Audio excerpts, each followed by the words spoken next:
ধরুন বাসের ভাড়া দিয়ে নেমে দেখলেন ভাঙতি হিসাবে হেল্পার আপনাকে যে 20 টাকার নোটটা ধরিয়ে দিয়েছে সেটাতে 3টা জোড়া তালি।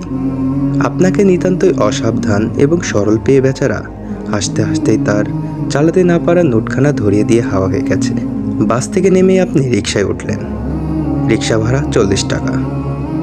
মোক্ষম একটা সুযোগ এলো আপনার হাতে। হেল্পারের ধরিয়ে দিয়ে যাওয়া ছিঁড়া ফাটা 20 টাকার নোটটাকে একটা 20 টাকার নোট কিংবা দুটো 10 টাকার নোটের সাথে মিশিয়ে রিকশাওয়ালার কাছে আপনি তা অনায়াসেই চালিয়ে দিতে পারেন। বেচারা টের পেলে তো পেলই, না পেলে নির্বিঘ্নে আপদটা অন্যের ঘাড়ে উঠিয়ে দেওয়া গেল। কিন্তু সেই ছেঁড়া ফাটা 20 টাকার নোট অন্য নোটের সাথে মিশিয়ে রিকশাওয়ালাকে গছাতে গিয়েও শেষ পর্যন্ত পারলেন না। আপনি ভাবলেন কেউ একজন আমার সাথে অন্যায় করেছে বলে একই অন্যায় কি আমি একজনের সাথে করতে পারি?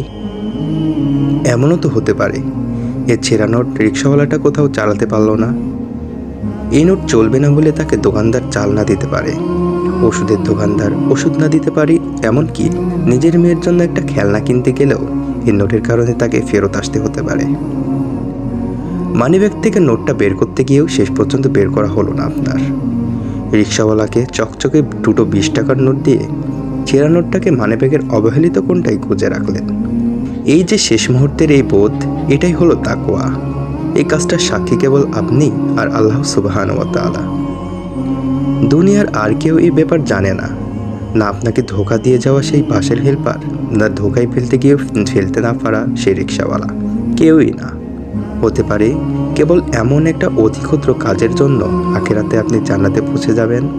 হতে পারে আপনার সেদিনকার এই ছোট্ট কাজটি আল্লাহ সুবহানাহু ওয়া তাআলার এত পছন্দ হয়ে যায় যে তিনি আপনার পূর্বের এবং পরের সমস্ত গুনাহ মাফ করে দিতে পারেন।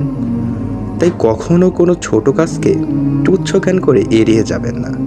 এই কাজ হয়ে উঠতে পারে আপনার আখিরাতের, আপনার নাজাতের চাবিকাঠি।